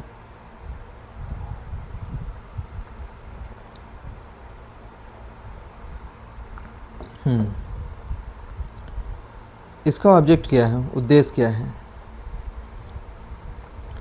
विशेष रूप से कमज़ोर जनजातीय समूहों पीबीटीजीएस को सामाजिक आर्थिक विकास और मूलभूत सुविधाओं तक पहुंच को बढ़ाना है, इसका उद्देश्य है।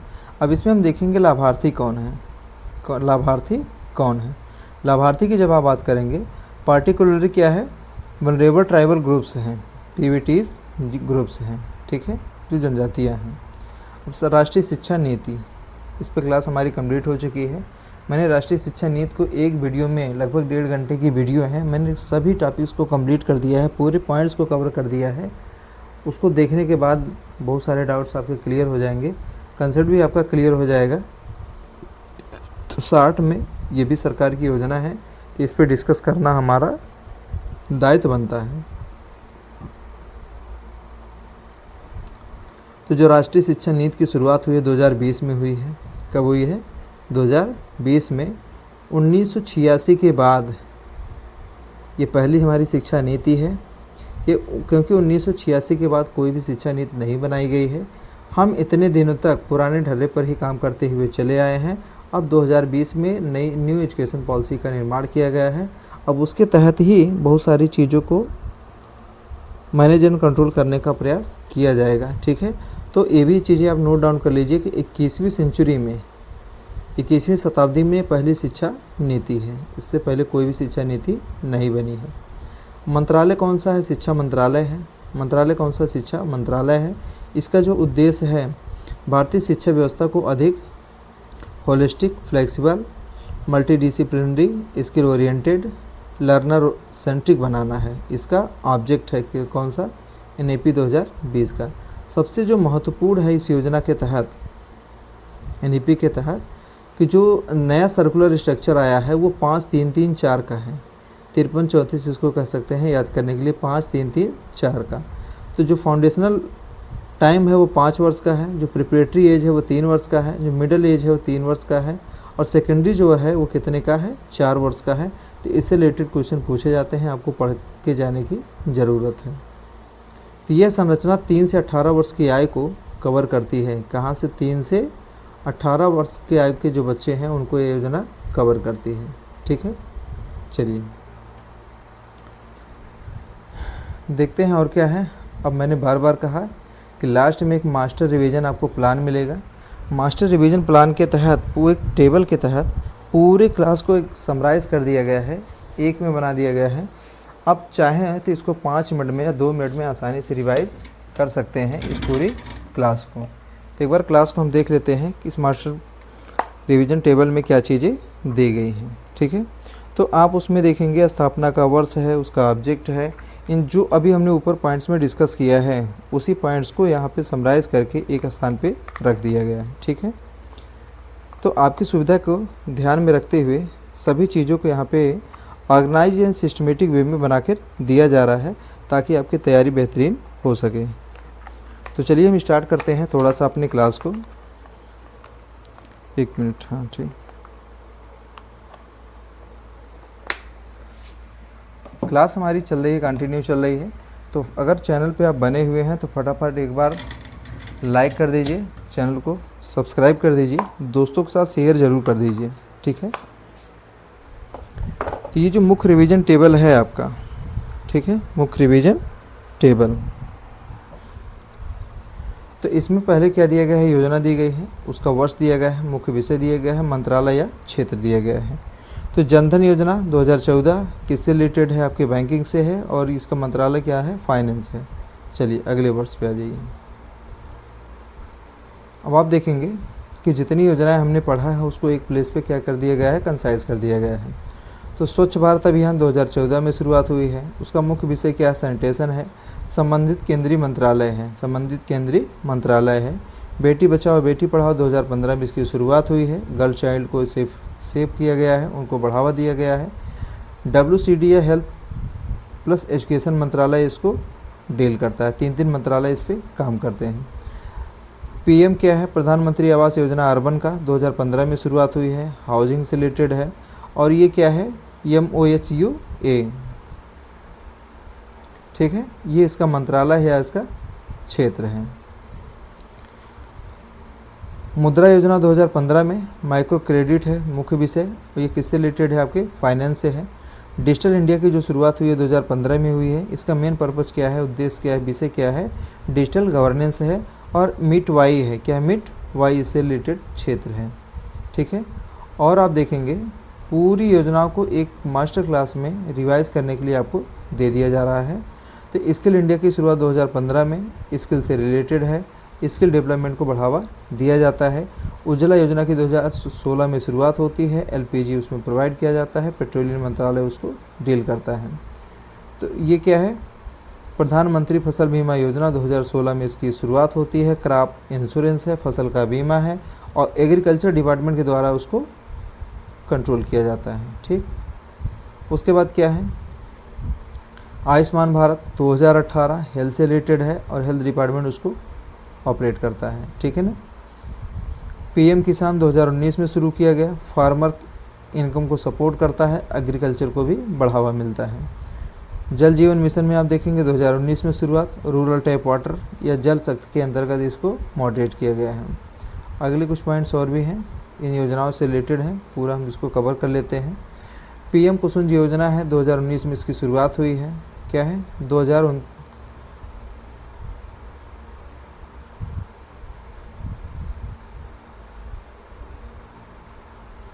चलिए कब इसकी शुरुआत हुई है, 2019 में शुरुआत हुई है। सोलर एग्रीकल्चर की सुविधा प्रोवाइड करना, MNRE के द्वारा इसको ऑपरेट किया जाता है।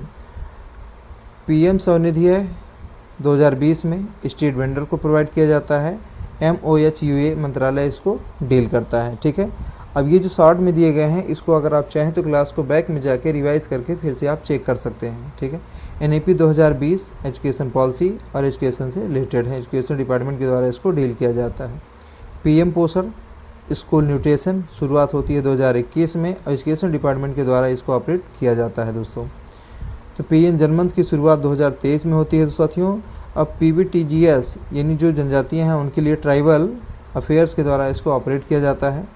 PM विश्वकर्मा योजना की शुरुआत 2023 में होती है, ये आर्टिसियंस के लिए है, जो MSME है इसको डील करता है। जो आर्टिसियंस इसमें 18 ट्रेड से रिलेटेड हैं, तभी आपको इस सुविधा का लाभ मिलेगा। क्लास को रिवाइज करके फिर से आप एक बार चेक कर सकते हैं। PM सूर्य घर योजना 2024 में शुरुआत होती है। रूफटॉप सोलर का इसका टारगेट है। MNRE के द्वारा इसको डील किया जाता है, इसको ऑपरेट किया जाता है। तो दोस्तों पूरी योजनाओं को यहाँ पे एक साथ कर दिया गया है। अब हम देखते हैं सबसे जो महत्वपूर्ण कन्फ्यूजन पेयर्स हैं। कुछ पेयर्स ऐसे हैं जो कन्फ्यूजन क्रिएट करते हैं कि यार ये किससे संबंधित है। तो अगर एक बार इसको आप रिवाइज कर लेते हैं तो सारे कन्फ्यूजन आपके दूर हो जाएंगे। जैसे क्या है, PM किसान वर्सेस PM फसल बीमा योजना। तो PM किसान का जो संबंध होता है किसान को आय सहायता पहुंचाना। जो फसल ये PMFBY का जो संबंध होता है फसल बीमा से होता है। PMUY वर्सेस PM सूर्य घर योजना, इसमें भी थोड़ा सा कन्फ्यूजन रहता है, ठीक है।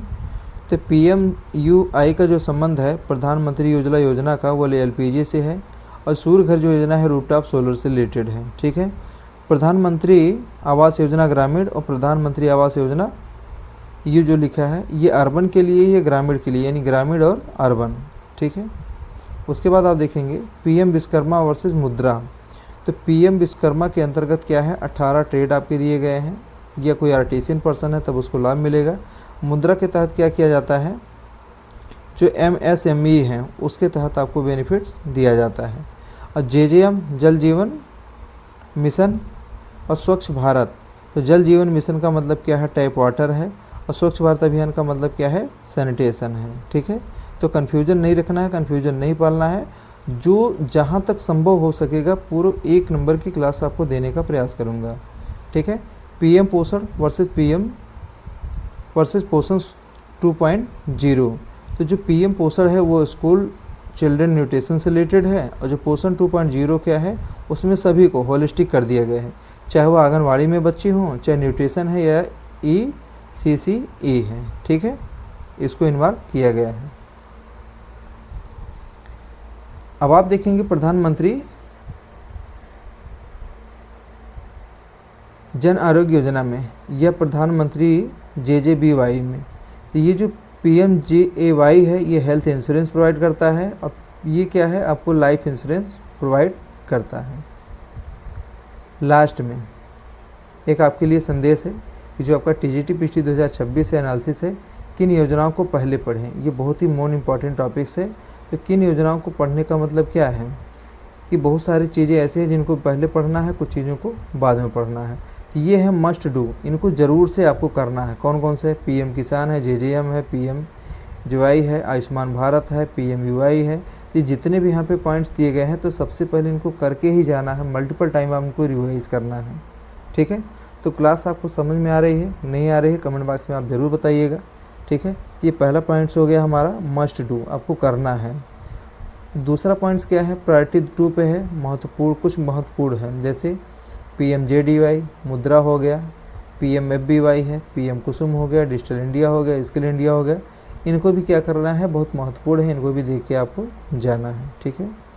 और प्रायोरिटी 3 है, प्राथमिकता जो दी गई है रिवीजन में क्या है, इन सब टॉपिक्स को जितने भी यहाँ पे नाम दिए गए हैं, चाहे वो APY हो, चाहे सुकन्या समृद्ध हो, चाहे स्टार्टअप इंडिया हो, चाहे स्टैंड अप इंडिया हो, इन सबको मल्टीपल टाइम आपको रिवाइज करके जाना है। तो इसमें आप देखेंगे बहुत सारे आपके टॉपिक छोटे हैं, जैसे सुकन्या समृद्ध योजना, इस पर चर्चा नहीं हुई है। तो इस पर क्या करना है, आपको मैं अलग से वीडियो बना के दे दूँगा। जैसे स्टार्टअप इंडिया स्कीम हो गया और स्टैंड अप इंडिया हो गया, ठीक है। तो जो हमारी नेक्स्ट क्लास आएगी पार्ट 2 इसका आएगा, तो आसानी से इस टॉपिक्स को कवर कर लिया जाएगा।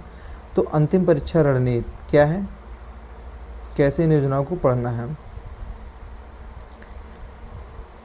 राष्ट्रीय योजनाओं को 20 अलग अलग फैक्ट की तरह न पढ़ें, उन्हें 7 थीम्स में डिवाइड करें। मतलब जितनी भी राष्ट्रीय योजनाएं हैं, अगर उसमें 20 पॉइंट हैं, 20 पॉइंट को न पढ़ें आप, उनको 7 थीम्स में डिवाइड कर लीजिए। उन 7 थीम्स को आप मल्टीपल टाइम आप क्या कर लीजिए, पढ़ लीजिए, ठीक है। तो आप देखेंगे फाइनेंस, जनधन योजना, मुद्रा और बीमा, ठीक है। फार्मर की बात करते हैं, PM किसान, ये और ये तीनों योजनाएं किससे रिलेटेड हैं, आपके फार्मर से रिलेटेड हैं। बेसिक नीड में क्या है, PMAY है, उज्ज्वला है, JJM है, स्वच्छ भारत अभियान है। वुमेन या गर्ल को लिए बेटी बचाओ बेटी पढ़ाओ हो गया, सुकन्या समृद्धि योजना हो गया। हेल्थ एंड न्यूट्रिशन डिपार्टमेंट जैसे आयुष्मान हो गया, पोषण हो गया, पीएम पोषण हो गया, ठीक है। डिजिटल स्किल में आप देखेंगे डिजिटल इंडिया हो जाएगा, स्किल इंडिया हो जाएगा। और उसके बाद न्यू इंडिया में क्या है, विश्वकर्मा स्वनिधि है, सूर्यघर है, और क्या है, जन मन है।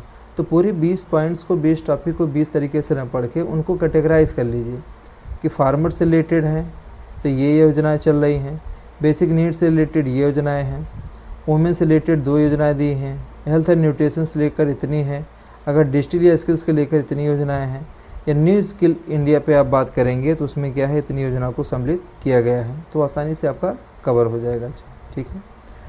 अब ये कुछ गोल्डन रूल्स रखे गए हैं जो हर एस्पायरेंट्स को पता होने चाहिए। अब आप मायने ये नहीं रखता है कि तैयारी आप कितने दिन से कर रहे हैं, कितने साल से कर रहे हैं, अगर कुछ रूल्स को फॉलो किया जाए तो आसानी से किसी भी चीज़ को क्लियर किया जा सकता है। जैसे क्या है, हर योजना के 6 शब्द याद कर लो, हर योजना के 6 शब्द याद कर लो। पहला वर्ष, मंत्रालय, उद्देश्य, लाभार्थी, विशेषता और लेटेस्ट अपडेट। उसके बाद कुछ भी नहीं पढ़ना है, आपके सारे टॉपिक्स इसी से कवर हो जाएंगे, ठीक है। तो आज की वीडियो में बस इतना ही है। क्लास आपकी कंप्लीट हो चुकी है। अगर क्लास आपको पसंद आई हो, क्लास आपको अच्छी लगी हो, तो आप चैनल को लाइक करिएगा, सब्सक्राइब करिएगा, दोस्तों के साथ शेयर ज़रूर करिएगा। आज की वीडियो में बस इतना है। मिलते हैं इसके नेक्स्ट टॉपिक के साथ। जो योजनाएं आपकी बच गई हैं उन पे अगली वीडियो में हम कवर करने का प्रयास करेंगे। धन्यवाद। जय हिंद।